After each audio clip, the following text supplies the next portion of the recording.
Dr. Feenberg is well known as carrying the mantle of the Frankfurt School forward in critical theory with a focus on technology. He studied originally with Herbert Marcuse. Dr. Feenberg has 9 books, including Critical Theory of Technology, The Philosophy of Praxis, Marx, Lukács, and the Frankfurt School, as well as his most recent techno system.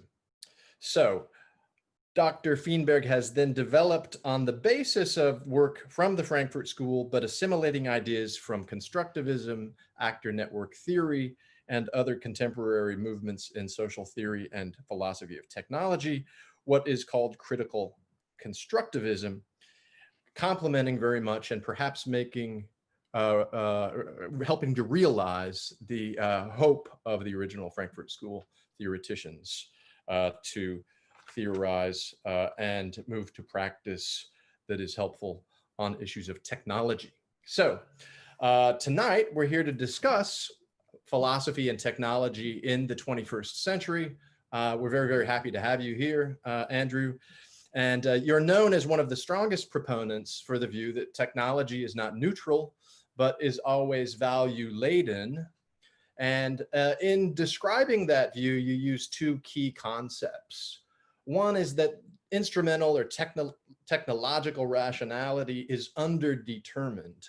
That is, it's not offering us enough to tell one specific path of development along which technology should develop, and values thus are able to enter in. And this happens through what you call a technical code. So I'm wondering if you could start by helping us understand some of the ideas in your toolbox that are going to help us tonight as we approach this problem, discussing those 2 ideas as it's related to this idea of value-laden technologies.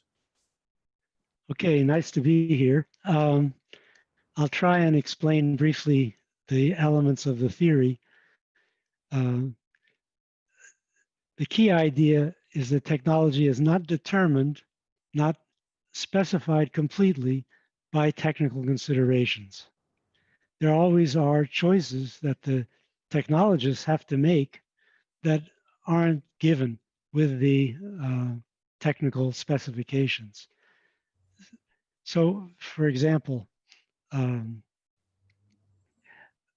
think of chairs and tables. How high are chairs and tables? There's a standard height everywhere you go, but it's different, or used to be anyway, in countries like Japan, where people used to be shorter.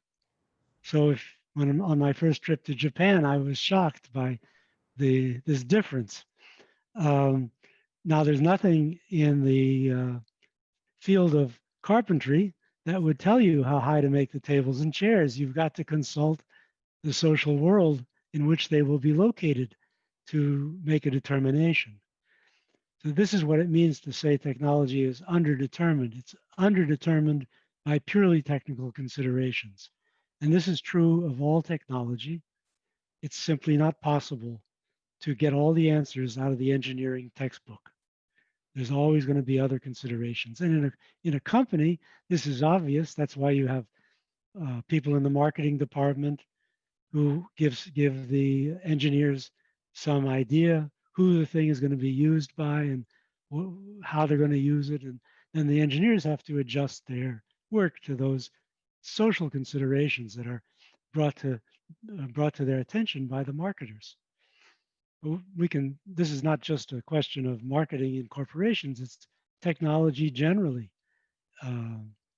Just how much pollution should cars emit? That's a political question. And it's a political question that eventually ends up as a technical specification. But it starts out with regulation, with a political decision that's made in function of voters' preferences. So this is then what it means to say technology is underdetermined. As for the technical code, that is the way I understand the translation between social considerations and technical specifications. The social considerations are, we want air of a certain purity. The technical specification is, let's put a catalytic converter on the exhaust pipe. The catalytic converter is in effect the translation into the language of engineering of the social demand for cleaner air. And the technical code is simply the sort of, what would you say, the ideal type that allows you to go from one to the other. It enables the translation or explains the translation. So those are some of the basic categories. Yeah, I think that's a really helpful beginning. And a lot of your work has focused on specific technologies like those that you've just mentioned. But in numerous work throughout your career, and then most recently in Technosystem and your recent article, Critical Constructivism, you broaden the scope and you underline how not only those specific technologies become encoded with values, but also that bureaucracies and administration in modern societies do. And so I wonder if you could talk to us a moment about the parallel between the encoding on those technologies and the encoding on a bureaucracy or a contemporary political administration. Well, I I started out working on technology, but I eventually realized that the same type of rationality that's exhibited by technologies is also exhibited by various social institutions. Uh, Bureaucracies don't have, they're not based on engineering specifications, but they're based on rules. And those rules function very much like specifications. They translate social demands into, in this case, bureaucratic rather than technical terms. So if the bureaucracy needs, say, to uh, determine, I don't know, bike lanes for the city, right? It's translating a uh, politically expressed desire for sustainability into uh, urban an urban transportation system. So, and bureaucracies of all kinds are busy doing this. They're transforming what are discursively expressed demands, desires, into um, terms that can be formulated as rules and enforced indifferently by whoever happens to occupy a certain place in the bureaucracy. I, I think This, that's really this, helpful. And it ties into this idea of a techno system that is the title of your last book, where you have this broadened scope. It looks like you're beckoning back in some ways to work that influenced you early on, that of Heidegger, that of Lukács, and so on. You write of the techno system, for example, that it's no ordinary object of empirical study, it's the framework of our existence. And this sounds a lot like Heidegger's view of the Gestell, that, you know, the inframing that he thinks characterizes contemporary life, but really he thinks characterizes Western reason. That is where we reduce objects to this, what he calls the standing reserve, or looking at them as pure raw materials. Now, Heidegger's approach to that question was to poeticize life. He's beckoning back not only to a pre-modern kind of worldview, but to a pre-Socratic worldview as he sees it, because he thinks Western reason got us off on the wrong foot, moving us in this direction. Now you're more influenced by Lukács, or I don't know, otherwise influenced by Lukács and Marcuse, for example, who see this instrumentalization of things in the modern world not necessarily as rooted in Western reason, but in capitalism in part. So I'm wondering if you would talk about that, and then what your solution is, which is like the solution of Lukács and Marcuse, not a poetic one so much as a political solution. yes, well, Heidegger actually, I read Heidegger when I was a student before I knew who Marcuse was. Um, and then I later discovered that Marcuse had been Heidegger's student. And there's certainly a strong influence of Heidegger's conception of technology on one-dimensional man, Marcuse's most famous book. And the idea here is also present in Dialectic of Enlightenment of Adorno and Horkheimer's famous book. It's the notion that in modern societies, everything is regulated by instrumental reason. Everything is organized around the power to make things happen, to do things, to control things. And if that's the case, then it has an associated, I mean, on the one hand, you can say that's great. Now we have penicillin. On the other hand, we have the technical control of human beings, which goes along with penicillin. If you can do the one, then the other comes naturally. So human beings are part of reality. And if your technology allows you to control reality, it allows you to control humans. We become part of the system. This is the techno system.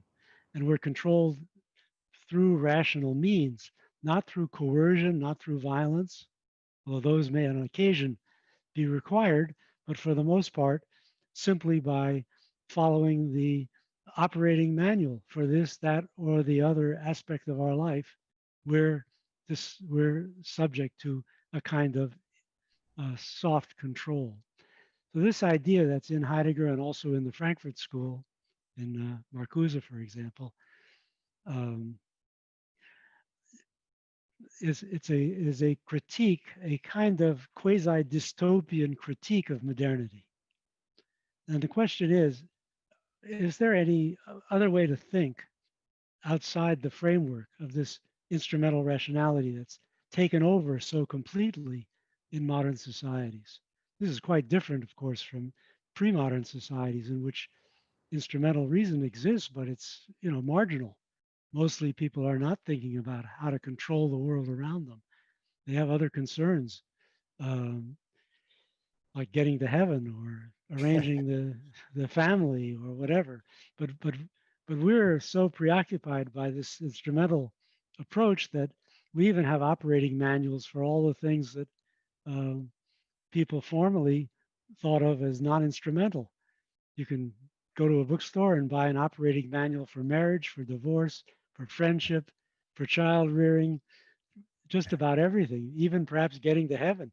Um, so, uh, is there an alternative? That's the question. And for Heidegger, this poetic thinking was an alternative. I am not so pessimistic. Marcuse in One Dimensional Man pretty much agreed with Heidegger that this kind of instrumental thinking had taken over, completely colonized the minds of people in advanced industrial societies. But he did hold out some place for critique. So is it poetry? Is it intellectual critique?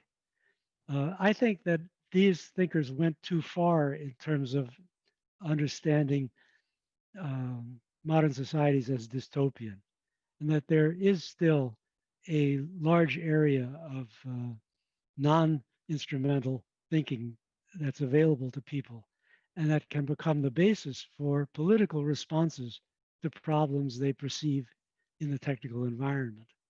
So that's where, and I think, by the way, that this less pessimistic, less dystopian view is a function of history.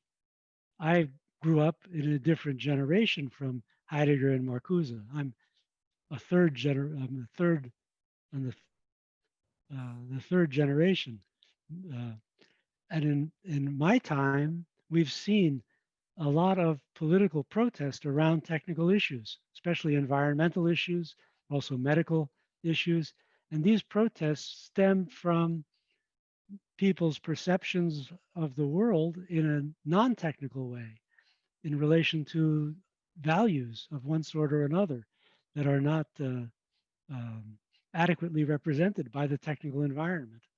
So this is the background to the philosophy of technology I've developed, which I think of as a political philosophy of technology.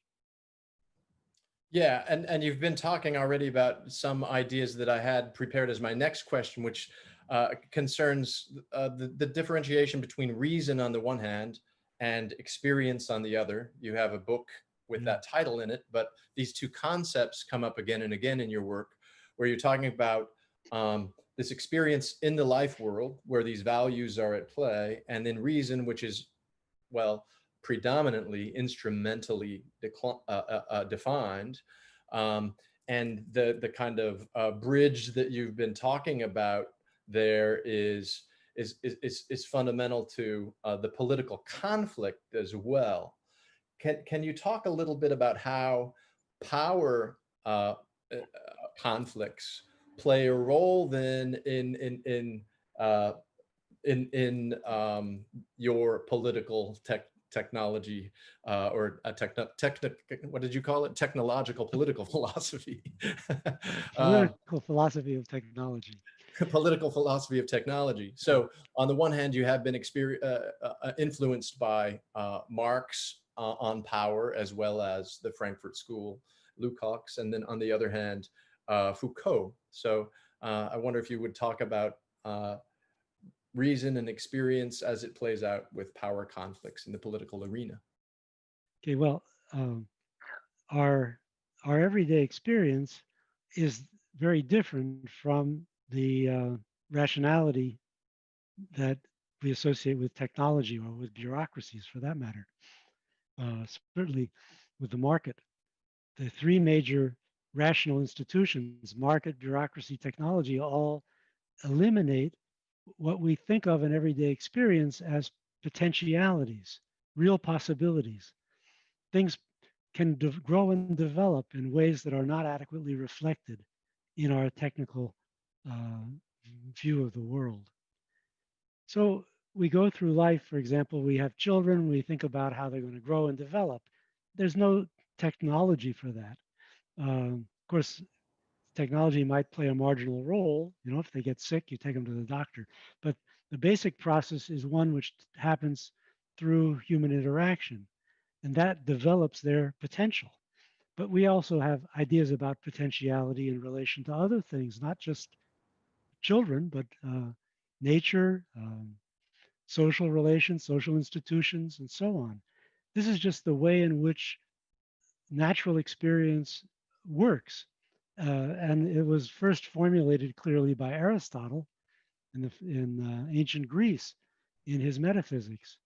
So this is a different view of the world from the technical view, but it has to interact with the technical view because you can't imagine a technology that doesn't in some ways stem from human experience and desire. It so let me just the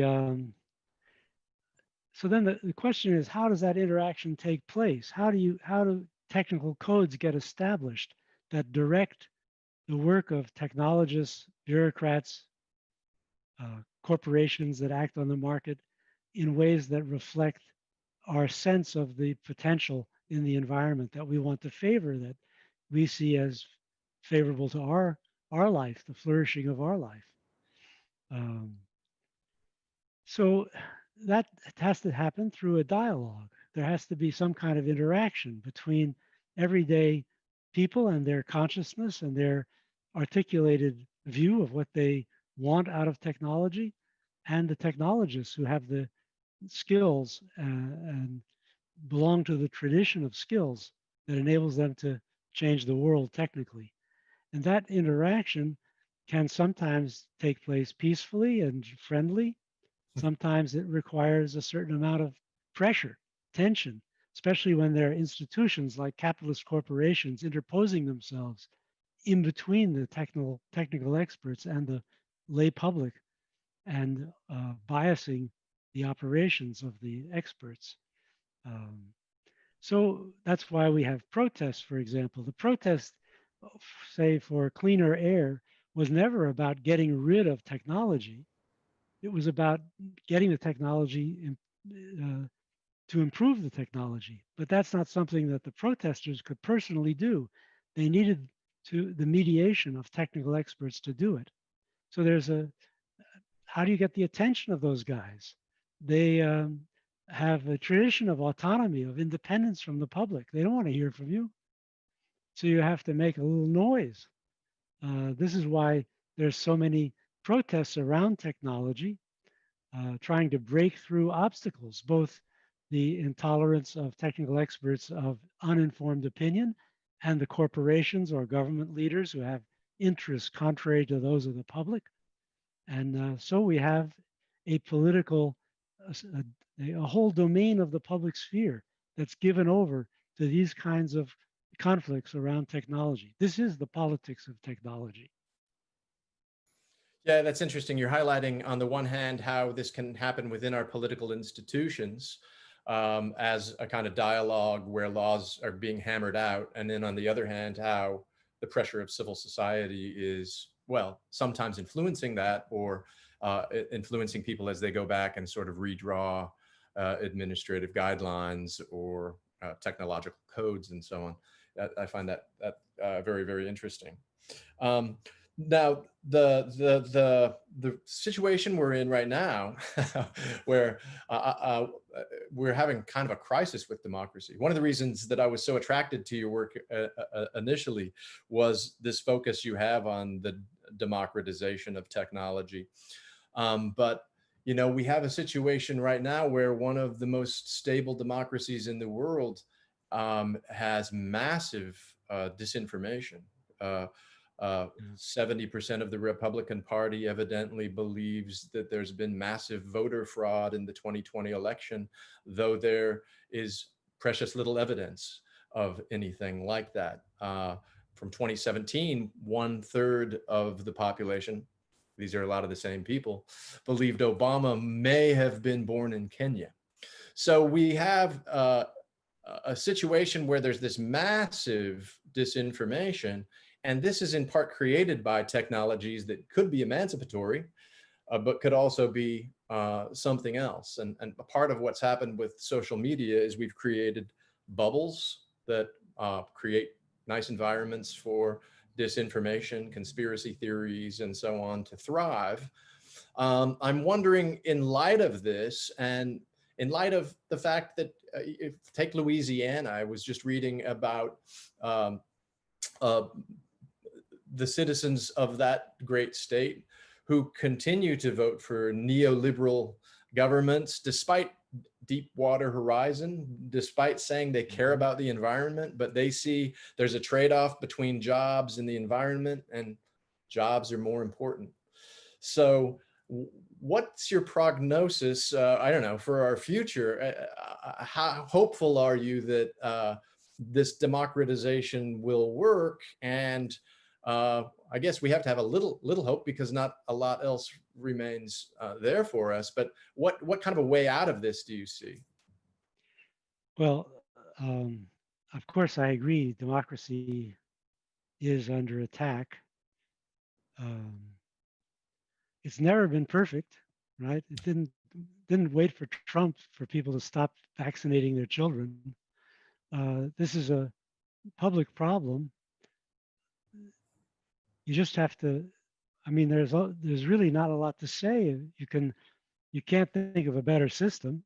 As soon as you get a dictator in, no matter what he says he's going to do, he just steals money.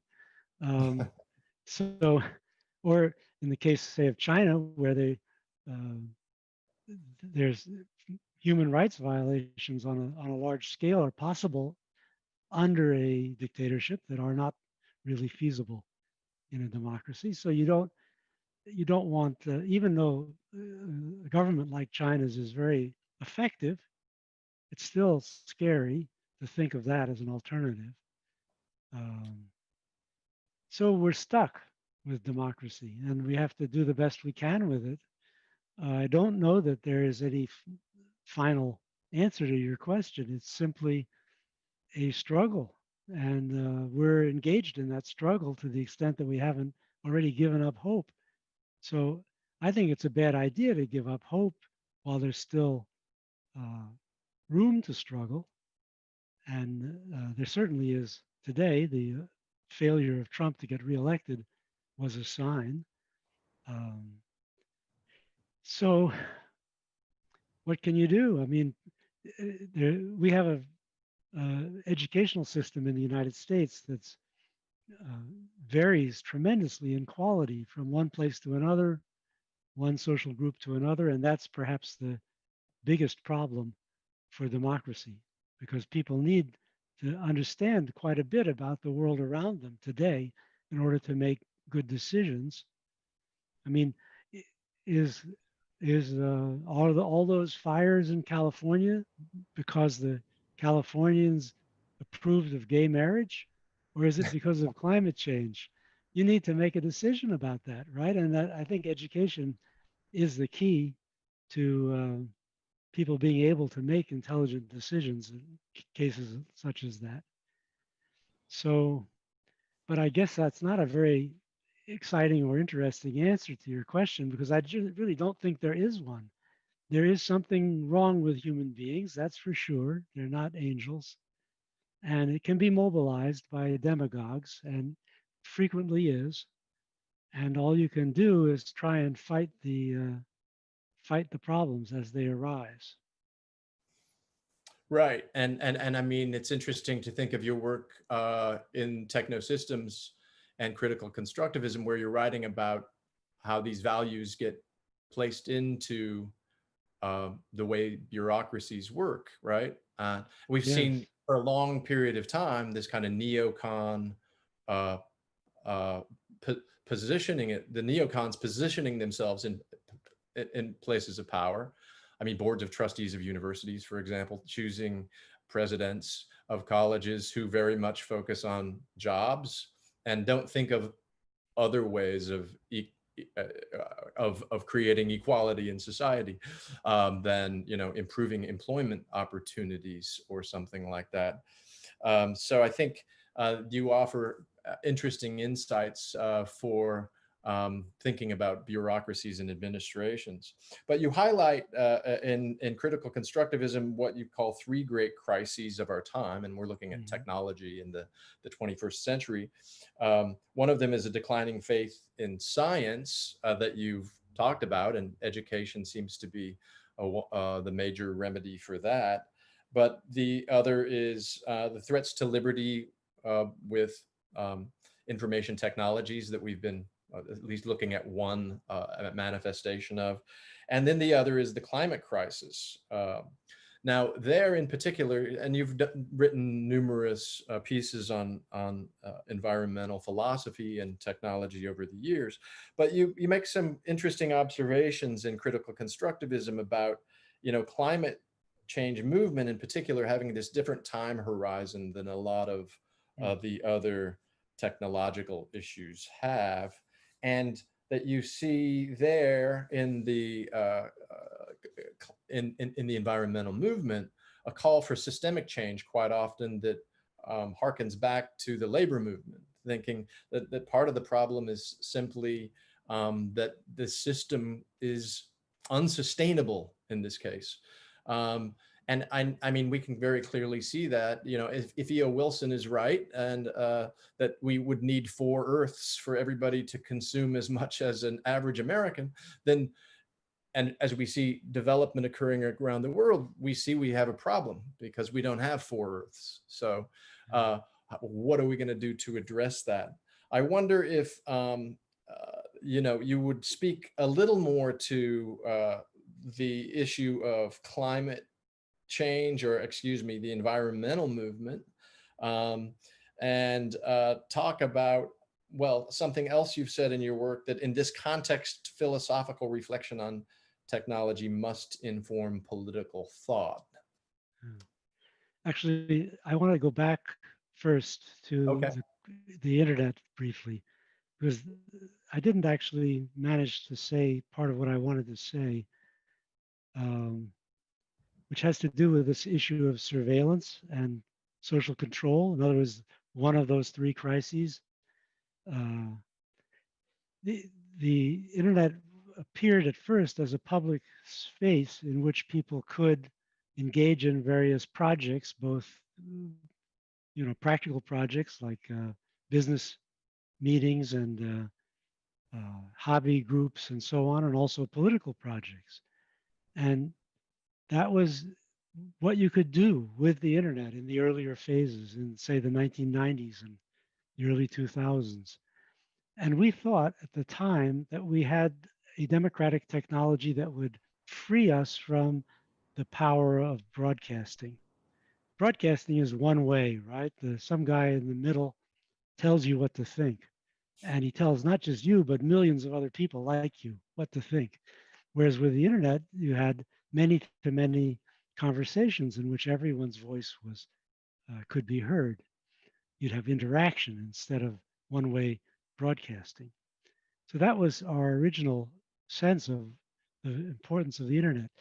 It took a long time for state actors, corporate actors, people who had dominated broadcasting to figure out how to dominate and pervert the internet for their purposes.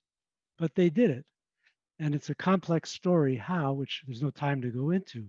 But the result is that now the things that we valued in the internet still go on, but the side effect of that is to provide technical resources for people who simply want to manipulate and control us. So the internet now, in some ways, is even more powerful than broadcasting because at least when they broadcast to you, you knew these bastards were after your money or your vote. Whereas now, who knows who's manipulating you? You can't tell anymore. Um, so the internet is, it's not that it is all bad. I don't go for this notion that we can define the internet. Many things happen on the internet. It's um, a very complex system that permits all kinds of different things to go on. But one of the things that's going on and that is screwing up everything else is manipulation through the exploitation of private data, private information by corporations, and then following them by governments.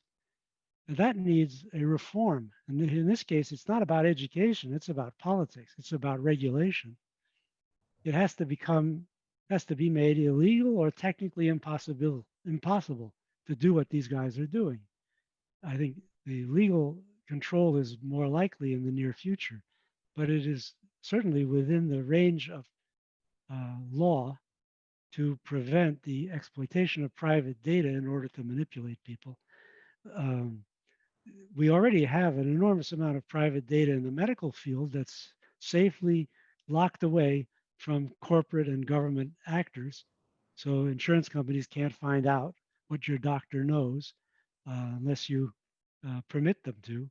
So we do know there are means for protecting private data, and we should just apply it to the whole realm of private data, not just to medical information.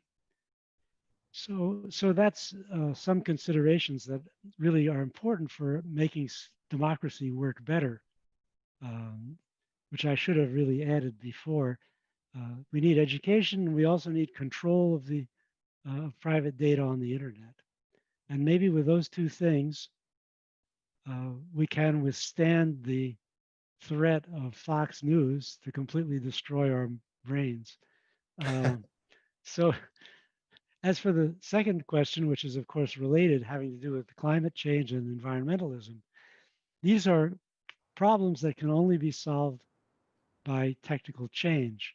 Now, there is a strong current in the environmental movement that argues that it's about consumption. And certainly consumption plays a role. Um, but a lot of the goods that are delivered by consumer products could be delivered in other ways so that we would not be impoverished by changing our bad habits for good ones. So let me give an example. The automobile is a source of tremendous pollution and waste. You see these 2, 3 ton monsters rolling down the freeway with one person at the wheel. Um, so public transportation has been suggested as an alternative. It's not popular in the United States, but anyone who's visited Europe can get a sense of how impressive their system of public transportation is. People live quite well in Paris without ever driving a car for their whole lives. And they get around just fine. And they never get a ticket and they don't have to change the oil. So there are advantages too to using public transportation. So, I mean, maybe some kind of hybrid system would work best. Um, the French have been experimenting with that. Um, Little electric cars that you can take out for an hour or two, not too expensively, combined with that's when you have a lot of groceries to bring home. Um, so you can imagine technical solutions that would make a big difference in terms of the environmental impact of our consumption without actually impoverishing us or sending us back to the Middle Ages to mud huts.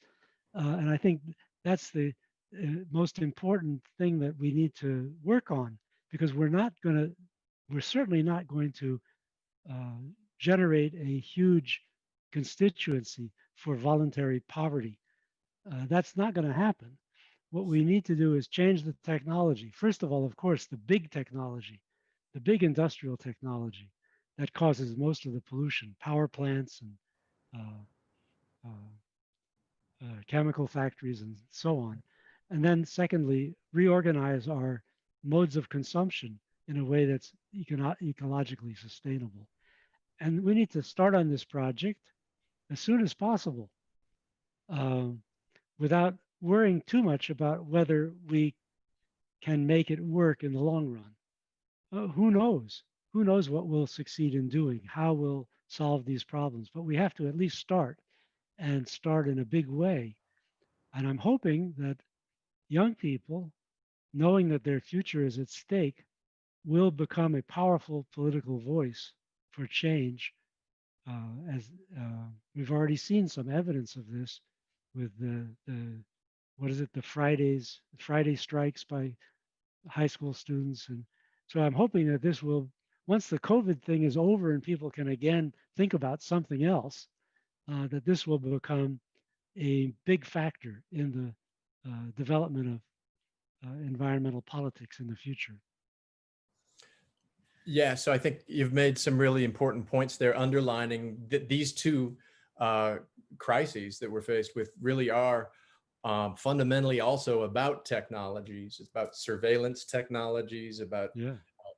internet as a system that provides possibilities for disinformation, about the kinds of products we design and the effect that those products and the consumption of them has on the environment. We could also think of just how robots are replacing people in the job market, and we're going to Yeah.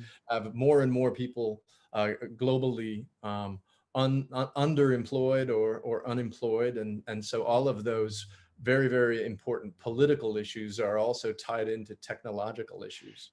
So I think your point is well taken. I guess I will stop with one last question before we go and look at questions that have been put in the chat box. Um, Part of what you have talked about in the history of your work is how some of these issues are exacerbated by capitalism, and that is, I don't know, what we might think of as the colonization of the life world by business or something like that. But you know, politically, uh, you know, what kind of reform can we look for? I mean, you note in your book Techno System, for example, that the Frankfurt School obviously called for revolution. Reforms to the economic system were thought to be just bound to perpetuate more of the same. Um, but you highlight there the new politics of the techno system is neither revolutionary in the Marxian sense nor merely reformist, confined to minor tinkering with the established system. Would you like to conclude, I guess, by, or at least our section before we take the broader questions, with some statements about what that might look like? Well, first of all, the, the problem with capitalism is that the the range of considerations that are translated into technical um, designs is very narrow. Essentially, capitalists need to make money, otherwise they go out of business and they're replaced by others. So no matter how angry we can be with Zuckerberg for having destroyed our lovely internet, the fact is that had he not done it, someone else would have, and he would be on the sidelines somewhere.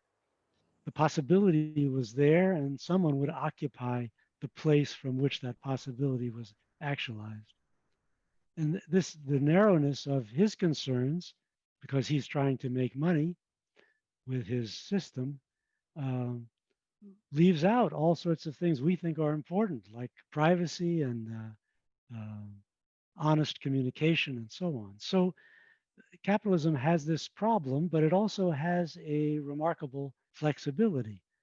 When you constrain it, when you push it in one direction, it adjusts. It doesn't collapse. It's not fragile. And, and so we have succeeded in making capitalists who were hated the idea do all sorts of wonderful things, like put seat belts in cars.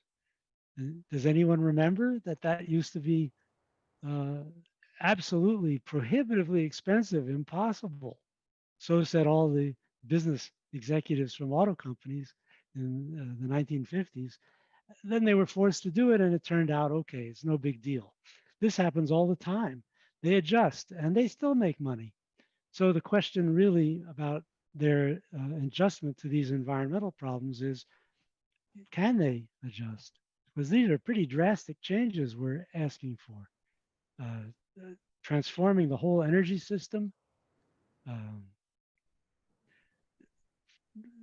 testing all chemicals to be sure they're safe, completely changing the way in which medicine is organized in the United States. And these are huge changes. Will the system adjust? I mean, given enough time, presumably it could adjust to anything, but there's a finite time here. Essentially, one generation, all this has to happen. And if it can't be done under capitalism, then there'll be strong pressures to move to a socialist system in which capital is not privately owned, but owned by institutions that represent the public directly, politically. Now that's quite possible. That could happen. Stranger things certainly have happened than the failure of an economic system and its replacement by another one. So I'm not sure I answered all aspects of your question. There was something else that I've forgotten that you wanted me to talk about. I think you hit the main point, the main point there. I'm going to go ahead now. Thank you so much for that. I'm going to go ahead now and turn to some of the questions that are up here on in the chat. And so we'll be meandering, I guess, through some of the issues we talked about the entire time tonight, and maybe going back and forth thematically. But one question here from Jeff Shaw is looking at some of the earlier philosophers of technology. If you could identify one substantive point of agreement between Ellul and Marcuse, what would that be? I don't know if you want to take a shot at that one. Well, I think they both agreed that the reconstruction of social life and human experience around technology had dangerous consequences for things that we value at least as much as anything technology can give us, such as freedom and human dignity. Great, thank you. Here's a question from Neil Thomas. I'm wondering what you make of Shoshana Zuboff's conceptualization of surveillance capitalism. Do you see the issue as she does as a new reform of control over our collective behavior? Oh, let me see if there's a little more there. I guess that's what I have. Okay, that's good. Yeah, no, I think she's right. I used her earlier work in my earlier work, and I just wrote something on the internet just shortly before her book came out, in which I discussed some similar issues.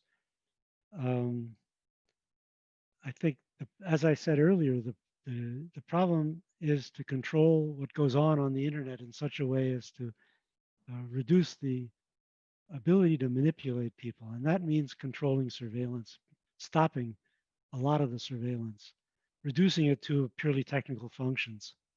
And that's conceivable, that's possible. It can be done either through law or through innovations in the technology of the internet.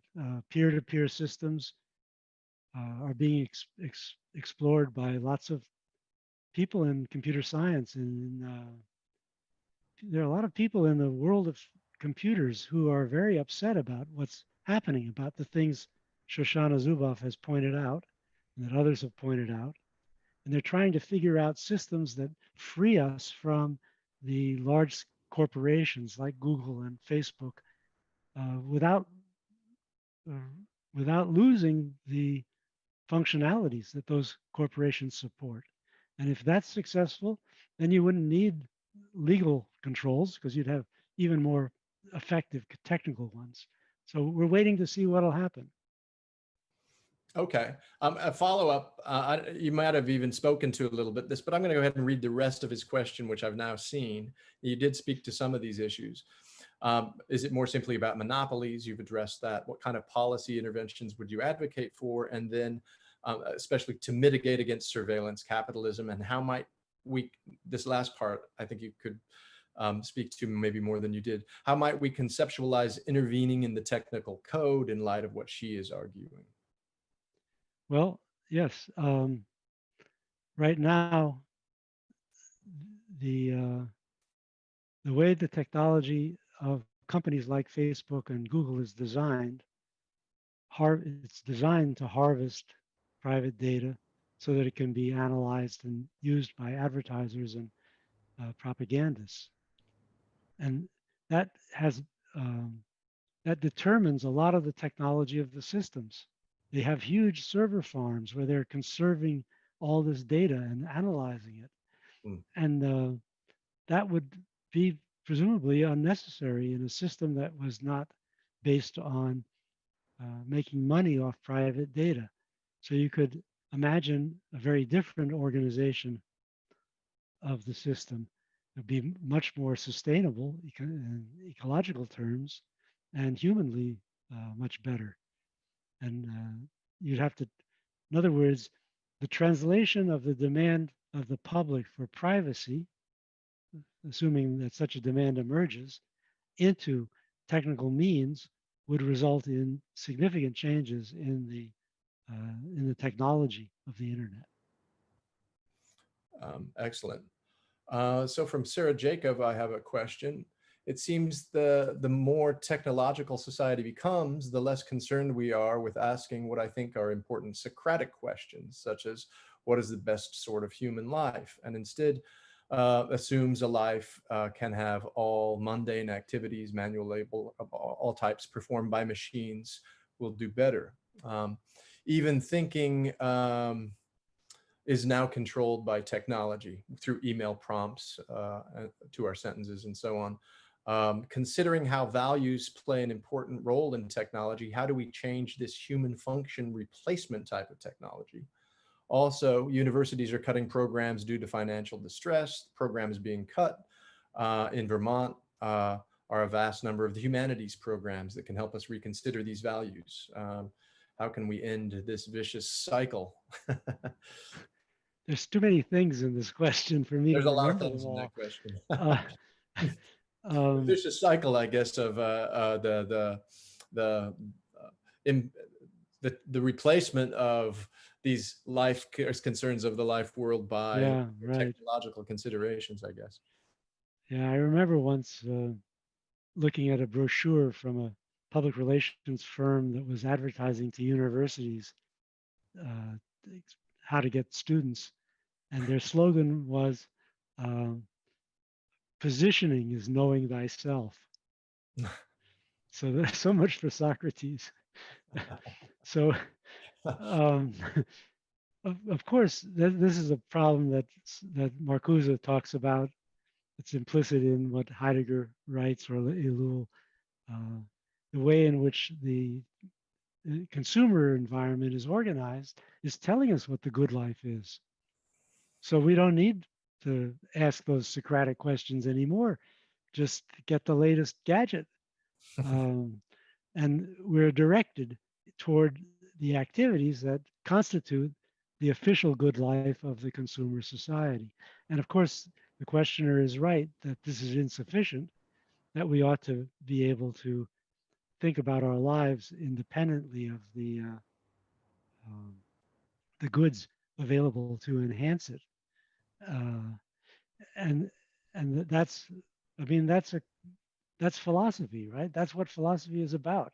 Not just the formal philosophy practiced in university by professors, but everyday philosophy that everyone is capable of. And we should be encouraging that, of course. Um, and this is, to some extent, it's already there, it's out there. And that's why there are critical reactions to things like climate change or uh, problems in the medical system. You know, should ever, lots of people have ideas about this, which are developed from their critical sense of what's insufficient or bad about the environment created by technology uh, and the bureaucratic organizations that operate it. So, as for the universities, they've been handed over to a bunch of imbeciles uh, who pay themselves enormous salaries, which then means there's not enough money for the French department. And this is just a terrible evolution, which should, you know, what can you do? I mean, uh, it's a serious decline um, in the elites in our societies. I mean, and I see this decline in other even more dramatic areas. I mean, how is it that Volkswagen, a company, the biggest company in Germany with 500,000 employees, could think it should cheat on the pollution control measures of the US? I mean, how could they come up with that? Or the bankers in 2008 defrauding tens of millions of poor slobs with fraudulent mortgage securities, or Boeing putting out planes that were inadequately tested and killing people. I mean, so, and then of course, the biggest example of all is the president of the United States. What has happened to the elites in advanced capitalist societies? They're no longer prudent. They're no longer clever. They can't engage in any really large scale project. They couldn't even get masks to people in the COVID epidemic. I mean, what the hell is going on here? So we just have to hope that this particular phase ends at some point, and that we get a. I mean, if we have to have a system run by these people, that they get a little smarter and and more prudent. And I don't know. I just am puzzled, and I guess it's a strange. I think it's a very strange moment in history, and the fact that universities are being trashed by businessmen is one of many symptoms of this strangeness. Yes. I have a couple more questions here. Um, what are some other information technologies than internet? And might there be transferring of technology by other means than the internet? I don't know if you would like to do that. And I'll combine a second question or a third. Is all technology intentional? So if you'd like to take a stab at any of those questions. Well, I mean, there are many technologies besides the internet. Obviously, there's uh, transportation technologies. There's mobile phones, telephony. Oh, it was There's, information technology. Yeah, telephony. Okay. yeah, telephones are information technology too. But Yeah. there's also all these questions about transportation. There's mining. There's I'm not sure what there is to say beyond from the standpoint of that question. Excuse me for just a moment. I have to sneeze. Oh, yeah, certainly. Um, Maybe I can avoid it. Hmm. Let's see. So I really don't know how to answer it. It's not really a question. yeah, okay. Then a final question. Here's a sci-fi question for you. I guess we don't know what kind of a world we're going to be moving into in light of our environmental crisis right now.